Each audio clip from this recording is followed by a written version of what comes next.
All right, welcome back to Twin Tarot. I'm David. And I'm Elle. This is Elle. The Hi, little Elle. How's the little girl doing there? She's happy. She's purring away here, put up on the table here, and people can hear her purr. She'll do that all on her own. Yes. Anyways, we are. She's nudging my microphone now.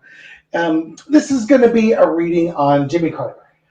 We record this on Sunday, January 5th, with the plan that this is going to go up on I Want Down. Yes.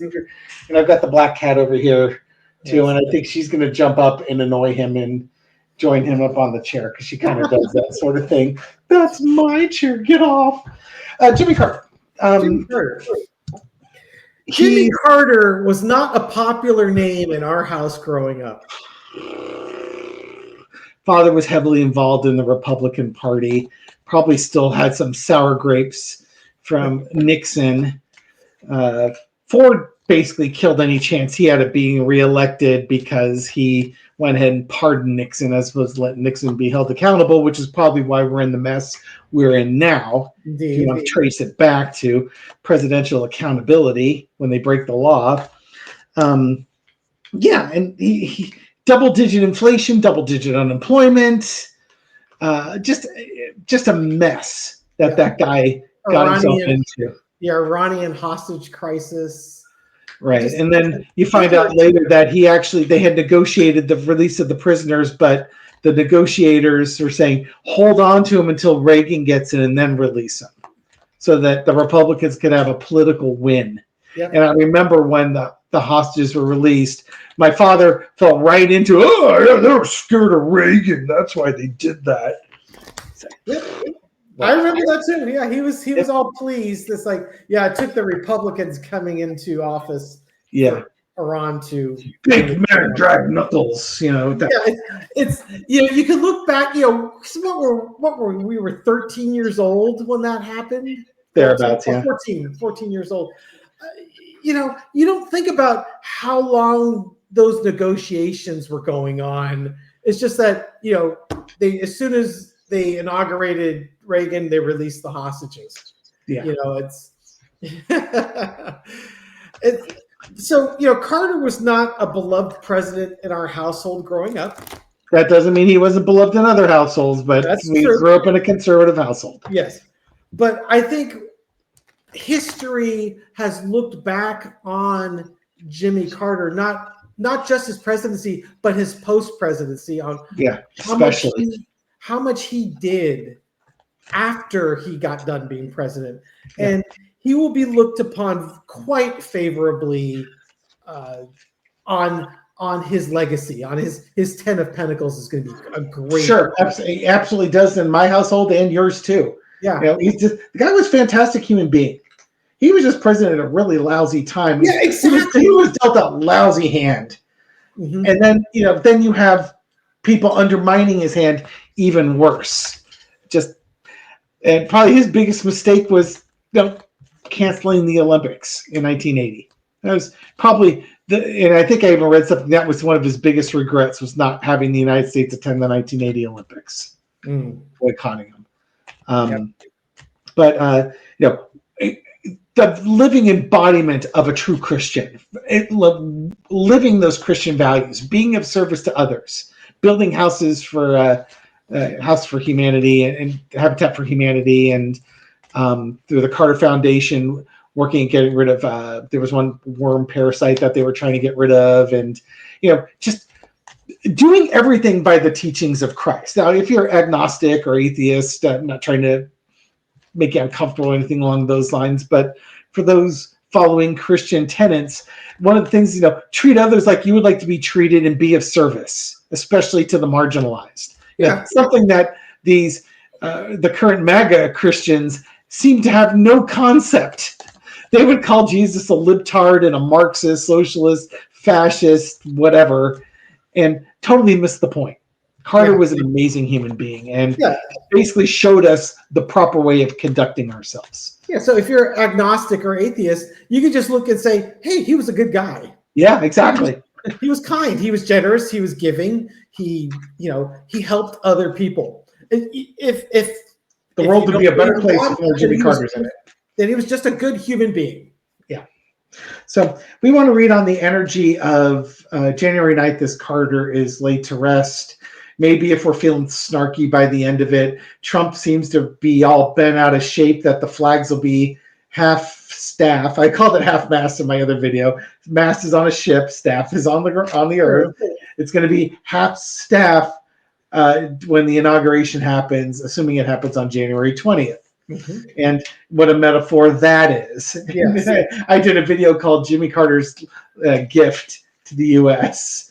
That if the inauguration happens on January 20th, the flags will be at half staff, and we're in a period of mourning, because how ironic is that? Yes. So I'm going to read on what's the energy around Jimmy Carter's passing, and we'll look at more spiritual meanings of that, okay?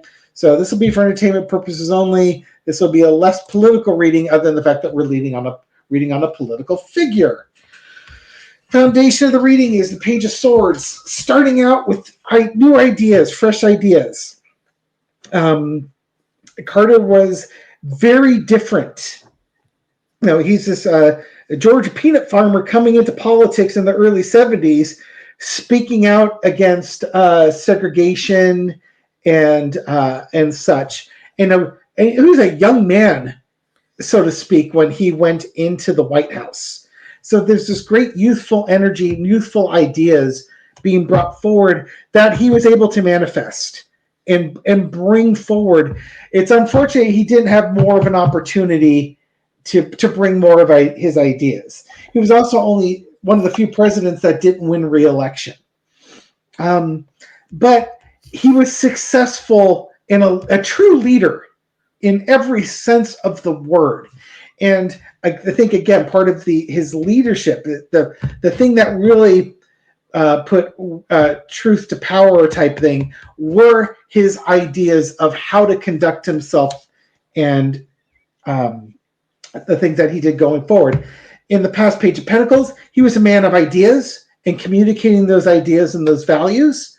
Current situation, it seems like that Jimmy Carter energy in the United States seems so dead right now.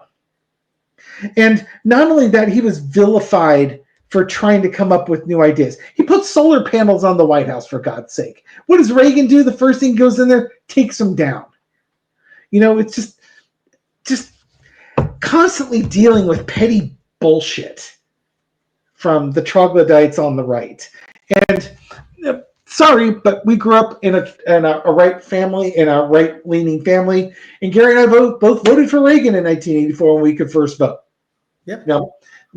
Set the Wayback Machine to 1984, Mr. Peabody. I'm sure our votes would be different this time around, because there were a whole lot of corruption going around then. Jimmy Carter would have been viewed in a very different light. Overarching energies, the Knight of Pentacles. It wasn't enough to come up with ideas. He went forward to help people out.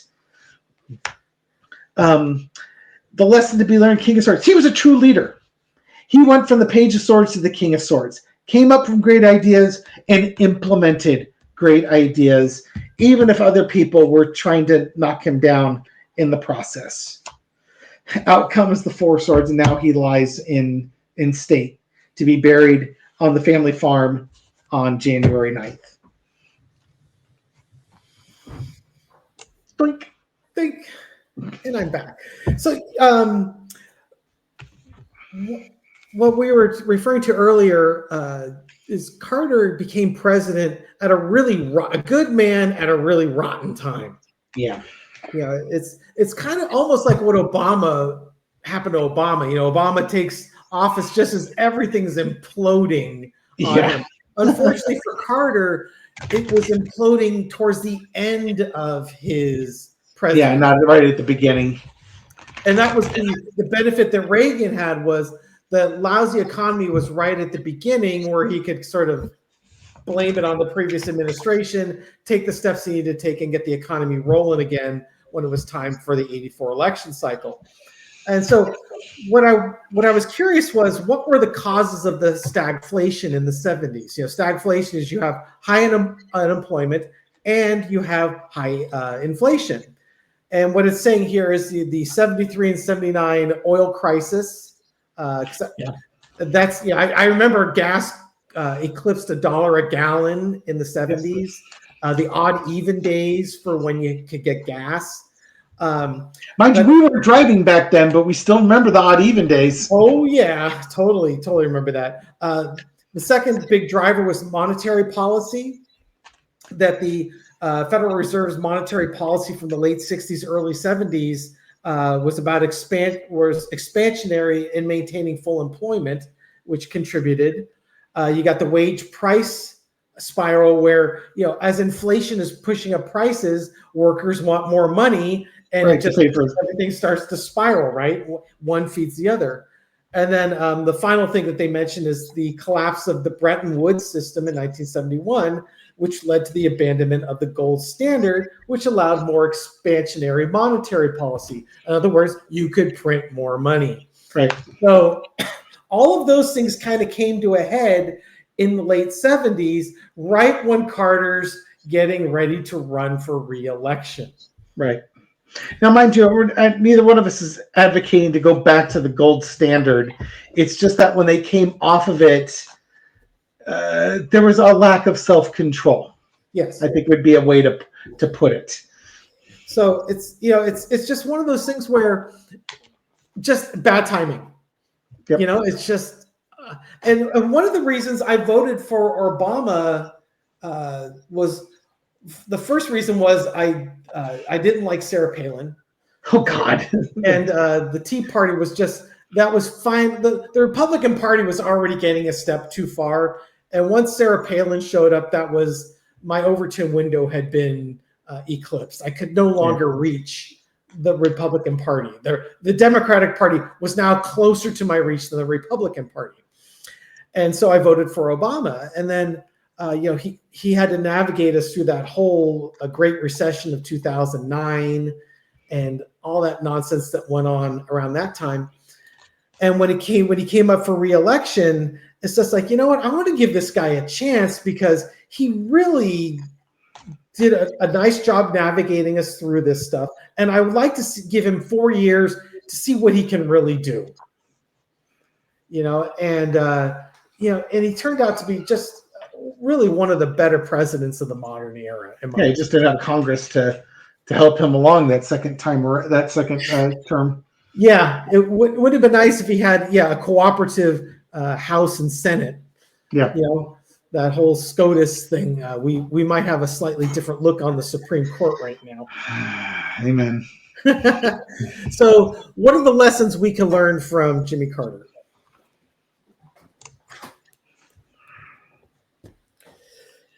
Okay. Foundation of the reading: knowing when to fight, knowing when to walk away. Fight the things you can fight. Walk away when you can't. When you basically have no power or control over it. I guess maybe I'll just do a 4-carder on this. Sure. So, foundation. Find a path forward. You're gonna have your challenges. Find your path forward. The government is here to serve you. The antithesis of the Reagan message, I'm from the government, I'm here to help. And he used that as a sarcastic thing. The government can help. We're here we're here to help you. We're basically there to provide guidance, provide leadership, provide comfort and security. On the high side, right? On the low side, we're here to collect your tax money. Then the other clarifier is the 8 of Swords. Sometimes you just don't have a good path out. You've got stagflation. You've got high unemployment, high inflation. Sometimes you've got to there's not a good solution to that problem. You just stuck. You just stuck with that. That was the challenge that he had to deal with. Yes, and like I said, Reagan. The advantage Reagan had was he had a couple of years to get through it. He really clamped down hard on the monetary policy. to just basically strangle inflation.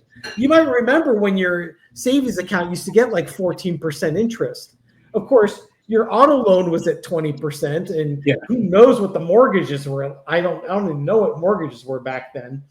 But yeah, Dave and I, we remember our savings account getting 12, 14% interest. I don't remember that. 5% is all I remember getting. I remember the big interest, but didn't have really a clue and a concept as to why it was so much. Right. And then underneath it, the Five of Pentacles. Because of that, his reelection campaign got basically left out. It's just unfortunate timing. It's sometimes you've got just the right person at the wrong time. Yeah, but I think it's also with the Five of Pentacles, there's a transition. Again, he went from the most powerful person in the world, Five of Swords, leader of the United States, to helping marginalized people in marginalized communities. Yeah, that's a good point. It's because that's what he ended up doing after his presidency was, like the Habitat for Humanity, basically using his things of value, his wealth, his power, his influence to help other people who are marginalized. And he shows the best of what humanity is capable of, and something for folks to strive to. Indeed. All right. So I think we're gonna leave it here. No, we're not gonna go into any negativity. Let's honor the late President Jimmy Carter, and we'll end it here. Thank you very much for watching this video and supporting our channel. We do appreciate it. Fair enough. If you like these videos, give us a thumbs up. Subscribe. We put out a new video every day at midnight. Leave a comment. Today's comments will actually be very pleasant for me to read and go through. Yes. The last several days of comments have been very difficult. It's very hard sometimes for me, because if we don't have a good reading, or something is going sideways in the world and there's a lot of outrage in the comments, or there's information that's coming through the comment section that Dave and I can't verify and vet out, it's very difficult to read those comments, because I've got nothing for you. It's just like, I feel your outrage, but there's nothing I can do or say that will bring you much comfort. So these comments will be good. People will talk about how Carter inspired him when they first voted for him. They worked on his campaign and what he stood for. It's a good show. Yeah, these will be fun comments. These will be very pleasant for me to go through. Right, now give the one thing that our channel gives that other channels don't give. It better be a good card for President Carter. It is a good card. It's the Page of Wands. It's about bringing new messaging and starting new activities, new ventures, as it were. All right. And it's he gave us an example. Let's see if we can follow that example. All right. Thank you, everyone. Take care. We'll catch you on the next video. Bye.